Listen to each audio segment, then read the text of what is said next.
प्रिय विद्यार्थियों, एक बार फिर आप सबका आपके प्रिय चैनल मैथाइन सब में स्वागत है। आज से हम एक नया अध्याय शुरू करने जा रहे हैं, समांतर श्रेणी। जैसे कि आप सबको नाम से ही ध्यान में आ रहा होगा, समान अंतर अर्थात समान अंतर वाली जो श्रेणी होती है वो कहलाती है समांतर श्रेणी। इसमें प्रत्येक पद के मध्य में समान अंतर होता है। जैसे आपको एक श्रेणी दी गई है 2, 5, 8, 11, तो आप सबको दिख रहा होगा इसमें कि हर पद के अंदर प्रत्येक जो पद हैं उसमें पहले और दूसरे में, दूसरे और तीसरे में, तीसरे और चौथे में 3-3 का अंतर है। जो ये समान अंतर होता है ये कहलाता है उस श्रेणी का सार्व अंतर। और जो पहला पद होता है उसको हम लिखते हैं छोटे a से और सार्व अंतर को लिखते हैं छोटे d से। जो पदों की संख्या होती है उसको हम लिखते हैं इसमें छोटे n से। और जो पद का मान होता है, जो हमको पद ज्ञात करना है, उसका जो पद का मान होता है वो कहलाता है an। तो आइए अब हम शुरू करते हैं प्रश्नावली 5। तो प्रश्नावली 5.2 इसका प्रश्न नंबर 1 है, ज्ञात कीजिए समांतर श्रेणी 2,7,12 का 10वां पद। तो देखिए इसमें आप सबको दिख रहा होगा, लिखा हुआ है पहले से ऑलरेडी कि ये एक समांतर श्रेणी है। अगर नहीं भी हो तो हमको ध्यान रखना है, हम जांच कर सकते हैं इसकी। दूसरे में से पहला पद घटाइए, तीसरे में से दूसरा घटाइए, अगर ये अंतर समान प्राप्त होता है तो वो कहलाती है समांतर श्रेणी।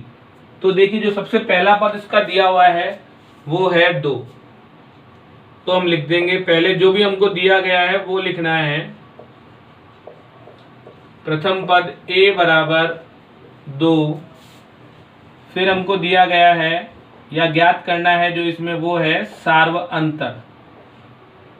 सार्व अंतर को हम लिखते हैं छोटे d से, जिसका सूत्र होता है a2 माइनस a1। अर्थात दूसरे पद में से क्या करना है, पहला पद घटा देना है। तो दूसरा पद 7 है, पहला पद 2 है, तो हो जाएगा 7 माइनस 2 बराबर 5। 10वां पद अर्थात ये पद का नंबर है जो हमको ज्ञात करना है, तो इसे हम लिखते हैं n से, जिसका मान है 10। और इसका मान ज्ञात करना है इसलिए इसको हम लिखेंगे, जो मान ज्ञात करना है an। अब देखिए जो भी पद हमको ज्ञात करना है उसका सूत्र होता है an बराबर a प्लस n माइनस 1 गुणा d। n की जगह पर हमको कितना रखना है, 10। तो अर्थात 10वां पद उसको हम लिख सकते हैं a10। तो अब a का मान है यहाँ पे देखिए 2, n का मान है यहाँ पर 10 माइनस 1 और गुणा में d का मान है 5। 2 प्लस 10 में से 1 गए 9 गुणा 5, तो हो जाएगा 2 प्लस 9 पंजे 45। तो इस तरह से a10 अर्थात 10वां पद हमको ज्ञात हो गया, 45 और 2 47। तो इस प्रकार आप बहुत आसानी से, ये सूत्र है हमारा समांतर श्रेणी में nवां पद या जिसको हम व्यापक पद भी बोल सकते हैं वो ज्ञात करने का। an बराबर a प्लस n माइनस 1 गुणा d। कोई भी समांतर श्रेणी दी गई है उसमें हमको ये 4 बातें यहाँ पर होंगी, जिसमें से हमको कोई सी भी 3 बातें दी गई होंगी और एक हमको ज्ञात करनी होगी। तो सबसे पहले हमने ज्ञात किया इसमें 10वां पद।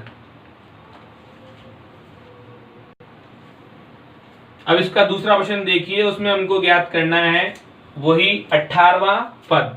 इसमें हमको दिया गया है समांतर श्रेणी का पहला पद, ध्यान से देखिए √2। तो यहाँ हम लिख देंगे प्रथम पद छोटा a बराबर √2। सार्वंतर वही सूत्र a2 माइनस a1। a2 का मान है 3√2 और a1 का मान है √2। तो 3√2 में से हमको घटाना है √2। अब आपको पहले बता चुके हैं, जैसे यहाँ पर केवल √2 है, मतलब यहाँ पर कुछ नहीं है, तो हमको कितना मानना है, 1√2। अर्थात 3√2 में से हम कितना घटाएंगे, 1√2। तो 3 में से 1 चल जाएगा, कितना बच जाएगा, 2 और √2 आ जाएगा ऐसे के ऐसे। ये आपको ध्यान रखना है। n का मान अर्थात जो पद हमको ज्ञात करना है उसका नंबर 18वां। सूत्र लिख देंगे an बराबर a प्लस n माइनस 1 गुणा d। a का मान देखिए ध्यान से √2, n का मान है 18 माइनस 1 और d का मान आप देख सकते हैं यहाँ पर है 2 √2। फिर √2 को ऐसे कैसे लिख देंगे, प्लस 18 में से 1 गए 17 गुणा 2 √2। √2 17 को 2 से गुणा करेंगे। हाँ बोलिए आप, 17 दूनी, हाँ बिल्कुल ठीक, 34 √2। तो वापस 34 √2 में कितना जोड़ना है, √2। तो ध्यान रखिए ये √2 कितना √2 कहलाएगा, 1 √2। तो 1 √2 और 34 √2 हो गए, कुल मिला के कितने √2, 35 √2। तो ये आ गया हमारा कौन सा, A18 अर्थात 18वां पद का मान। प्रश्न नंबर 2 में हमको हल करना है समांतर श्रेणी 21, 18, 15 का कौन सा पद -81 है।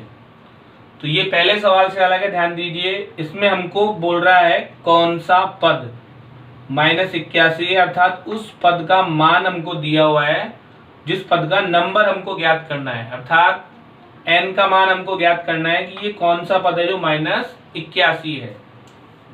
तो देखिए सबसे पहले हम लिखेंगे वही, यहां प्रथम पद a बराबर 21, सार्व अंतर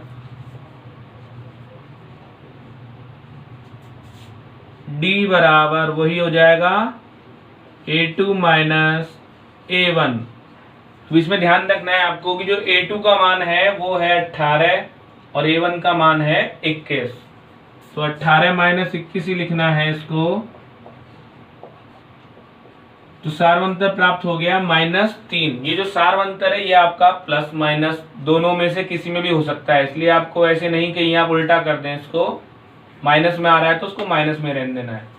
तो बोल रहा है कौन सा पद -81 है। तो मान लेंगे, माना nवां पद बराबर क्या होता है, nवां पद an होता है और वो हमको मान लिया हमने कितना है, -81। जो हमको दिया हुआ है कि मान लिया हमने, माना nवां पद an बराबर -81 है। तो यहां पर हमको ध्यान दीजिए n भी हमको ज्ञात नहीं है, तो हम लिख सकते हैं n के आगे भी क्वेश्चन मार्क। an का सूत्र लगा देंगे अब, क्योंकि an का मान हमको मालूम है a प्लस n माइनस 1 गुणा d बराबर -81। a का मान देखिए 21 प्लस n का मान यहाँ पर हमको मालूम नहीं है, d का मान है -3 और an का मान हमको दिया हुआ है ही -81। अब ये जो 21 है ध्यान दीजिए, 21 अकेला यहाँ पर लिखा हुआ है और अचर राशि है, इसको हम ले जाएंगे पक्षांतरण करके दाईं तरफ। ये n-1 गुणा -3 रहेगा ऐसे के ऐसे, और -81 21 उधर से आएगा तो किसका हो जाएगा, प्लस का हो जाएगा। अब इस -3 को आप n से गुणा कर सकते हैं तो -3n, -3 को -1 से गुणा करेंगे तो देखिए माइनस माइनस प्लस और 3 एकम 3। 81 माइनस का है और 21 प्लस का है, तो इनको घटाना पड़ेगा। 1 में से 1 गया 0 और 8 में से 2 गए, कितने बच गए 6, वो भी किसके, माइनस के। अब ये माइनस का 3 बन जाएगा इधर आके, समीकरण बन गया। आपको ध्यान है समीकरण में चर राशि एक तरफ रहती है, चर राशि दूसरी तरफ, तो -3n बराबर हो गया -63। इस तरह से क्या करना है हमको, n का मान ज्ञात करना है, तो 63 के बटे में कौन आ जाएगा, 3। इसलिए n बराबर -63 बटे में आ गया -3। माइनस से माइनस कट जाएगा, 3 दूनी 6, 3 एकम 3, तो n का मान कितना आ गया, 21। अतः कौन सा पद हो गया, -81। n हमने माना था, माना nवां पद है तो 21, अतः 21वां पद -81 है, लिख देंगे यहां पर।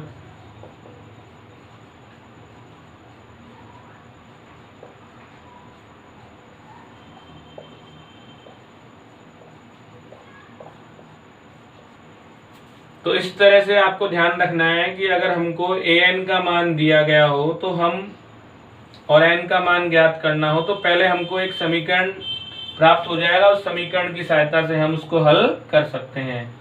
बस मान रखने में गलती नहीं होनी चाहिए। अगर सार्वंतर माइनस में आता है तो उसको आप क्या कीजिए, कोष्ठक में लिखिए।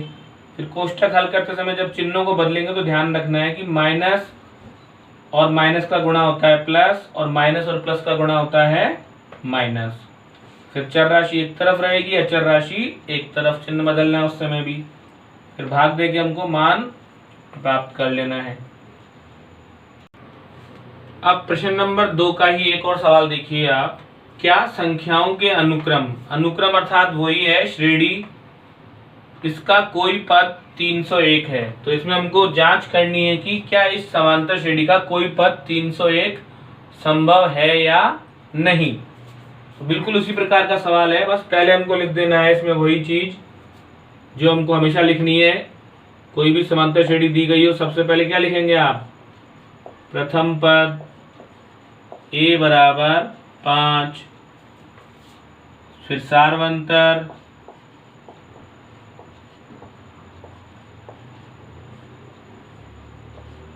d बराबर a2 माइनस a1, अर्थात 11 दूसरा पद है, 5 पहला पद है। 11 में से 5 घटा देंगे, कितना बच जाएगा, 6। फिर कोई पद अर्थात n का मान हमको ज्ञात नहीं है, और 301 है, ये हमको उस पद का क्या दिया हुआ है, मान। तो इसलिए an जो हमको दिया गया है वो कितना है, 301। तो देखिए यहीं पे वापस वही लिख देंगे, माना nवां पद बराबर an बराबर 301। अब an का सूत्र आप सबको याद हो गया होगा, a प्लस n माइनस 1 गुणा d। बस ये ध्यान रखना है कि आपको n माइनस 1 को किस में लिखना है, कोष्ठक में लिखना है।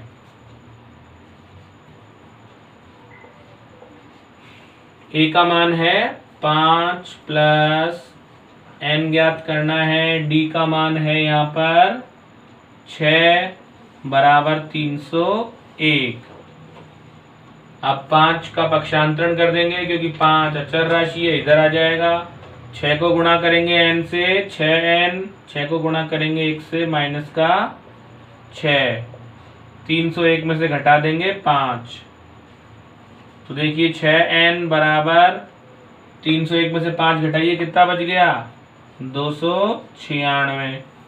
ये -6 कौन सी राशि है, अचर राशि है। इसका पक्षांतरण कर देंगे, दाईं तरफ आ किसके हो जाएगी, प्लस का 6।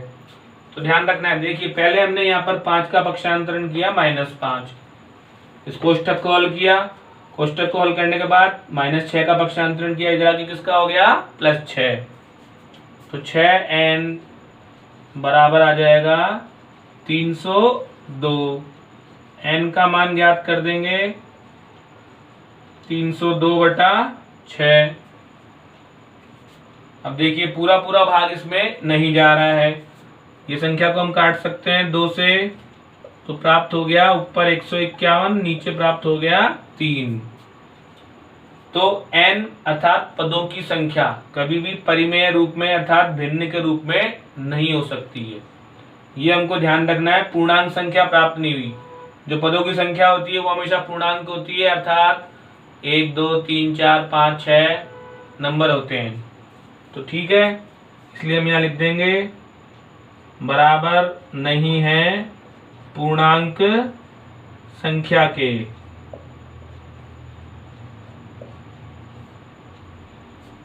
तो ये पूर्णांक संख्या के बराबर नहीं है, भिन्न में प्राप्त हुआ, अतः यह पद संभव नहीं है। तो लिख देंगे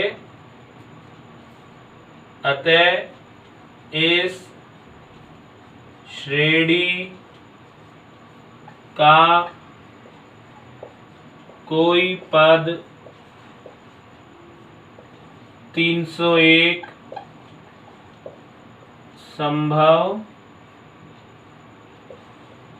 नहीं है। तो इस तरह से आपको ध्यान रखना है कि हमको अगर समांतर श्रेणी दे दी और उसमें कोई पद दिया हुआ है तो जरूरी नहीं है कि वो पद हो।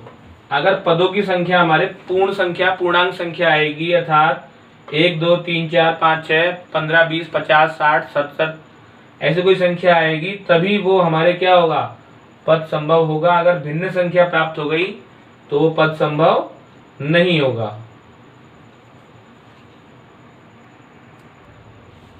अब देखिए प्रश्न नंबर 3, इसमें हमको दो पद दिए गए हैं, समांतर श्रेणी का छठा और 17वां पद क्रमशः 19 तथा 41 है, तो 40वां पद ज्ञात करना है। तो देखिए, जब भी हमको समांतर श्रेणी के दो पद दे दें और वो भी अलग अलग थोड़ा दूरी पर, तो उन दोनों पदों की सहायता से हमको पहले बनाने पड़ेंगे दो समीकरण। तो देखिए किस प्रकार हल होगा ये प्रश्न। सबसे पहले देखिए, दिया है समांतर श्रेणी का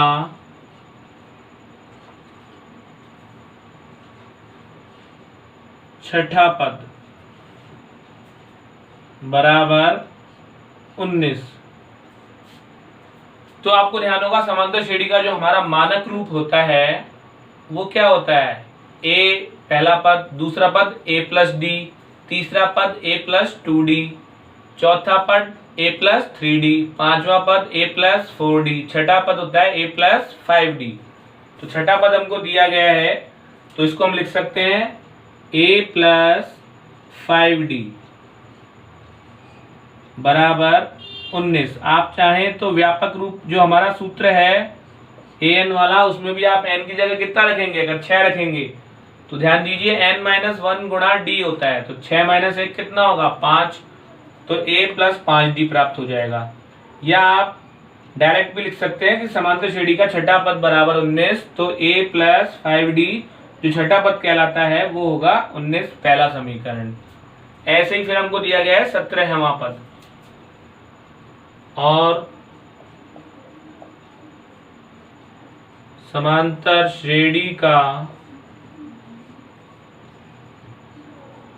17वां पद, ये हमको दिया गया है 41। तो ये छठा पद था वो a प्लस 5d, अर्थात d को हम 1 कम कर देते हैं, 17वां पद हो जाएगा a प्लस 16d बराबर 41। तो इस तरह से ये दो समीकरण हमारे बन गए। आपने पहले पूर्व कक्षाओं में 9वीं क्लास में आपने हल किए होंगे, जो दो समीकरण होते थे हमारे, ध्यान कीजिए, दो चरों वाले रैखिक समीकरण, उसी में आपने इनको हल किया था 3 विधियों से, विलोपन विधि से, प्रतिस्थापन विधि से और वज्र गुणा विधि से। तो ध्यान दीजिए, अब इसमें क्या होता है, जो भी हमारे दोनों समीकरण होते हैं उसमें जो दो चर राशियां होती हैं उनमें से किसी भी एक चर राशि का हमको विलोपन करना पड़ता है। तो अगर वो समान होती है उसको समान करना है, नहीं अगर समान है तो क्या करेंगे, उसको समान करेंगे। तो यहाँ पे देखिए a के साथ में कुछ नहीं है, मतलब a के ये भी कितना है, 1 है। पहले से यहाँ पर a जो राशि है, चर राशि, वो समान है और दोनों के चिन्ह भी समान है। चिन्ह राशि का हम विलोपन कर रहे हैं, अगर उसके चिन्ह समान है तो हम क्या करेंगे, जो समीकरण है उसमें से दूसरे समीकरण को घटा देंगे। कोई से भी समीकरण में से आप कोई से भी समीकरण को क्या कर सकते हैं, घटा सकते हैं। तो इस तरह से हम क्या कर रहे हैं, यहाँ पर a का विलोपन कर रहे हैं। तो लिख देंगे a का विलोपन करने के लिए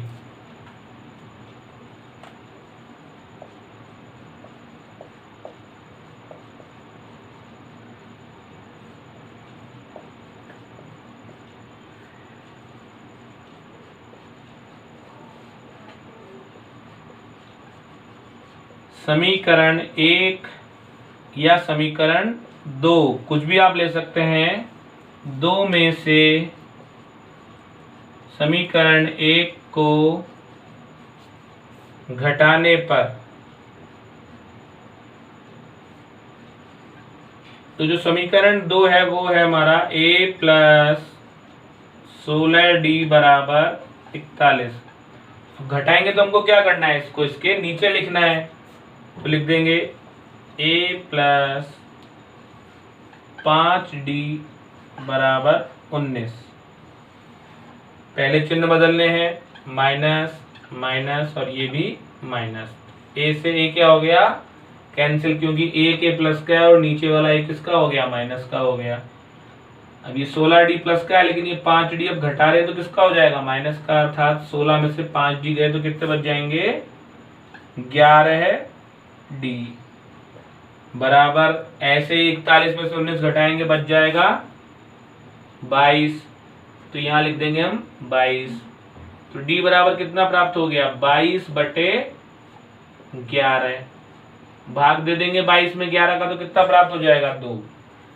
तो इस तरह से d का मान प्राप्त हो गया हमें यहाँ पर 2। अब जो ये d का मान प्राप्त हुआ है हमें 2, इसका क्या करना है हमको, कोई सा भी जो एक समीकरण है उसमें आप d का मान रख सकते हैं।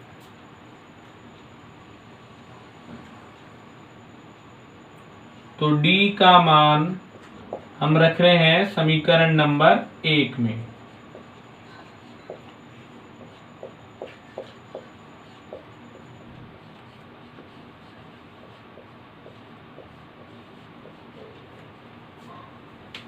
तो ध्यान से देखिए d का मान कितना है, 2, वो रख रहे हैं समीकरण नंबर 1 में। तो a प्लस 5d अर्थात 5 गुणा d का जो मान है वो 2। a प्लस 5 गुणा 2 बराबर आ जाएगा 19। तो a प्लस 5 दूनी 10 बराबर 19। तो a बराबर हो जाएगा 19 माइनस 10, क्योंकि 10 अचर राशि है इसलिए 10 को ले जाएंगे दाईं तरफ। तो 19 में से 10 घटा दीजिए, कितने बच गए, 9। तो इस तरह से a का मान हमें कितना प्राप्त हो गया, 9 प्राप्त हो गया, और d का मान हमें प्राप्त हो गया था 2। अब हमें कौन सा पद ज्ञात करना है, 40वां पद। तो लिख देंगे इस प्रकार 40वां पद को हम क्या लिखेंगे, a40। a40 का मतलब ही क्या होता है, हम कौन से पद का मान ज्ञात कर रहे हैं, 40वें पद का। तो a40 अर्थात a प्लस, अभी बताया था 1 कम कर देंगे 39d। a का मान है 9 प्लस 39, d का मान कितना प्राप्त हुआ था हमको, 2। तो देखिए a40 a plus 39d, 9 plus 39 गुणा 2। तो 39 को हम 2 से गुणा करेंगे, कितना प्राप्त हो जाएगा, 39 दूनी 78। तो यहाँ पर 9 और 78, 78 में हम 9 को जोड़ देंगे तो कितना प्राप्त हो जाएगा, 87। तो लिख देंगे इसलिए 40वां पद हमको कितना प्राप्त हो गया, 87। तो इस तरह से आपको ध्यान रखना है कि हमें अगर समांतर श्रेणी नहीं दी गई है लेकिन उसके 2 पद या उन पदों में कोई संबंध दिया गया है, तो उससे हम पहले 2 समीकरण बनाएंगे और उन समीकरणों को विलोपन विधि से या प्रतिस्थापन विधि से, कोई सी भी विधि से हल करके हम a और d के मान ज्ञात करेंगे, और फिर जो हमको पद ज्ञात करना है वो ज्ञात करेंगे।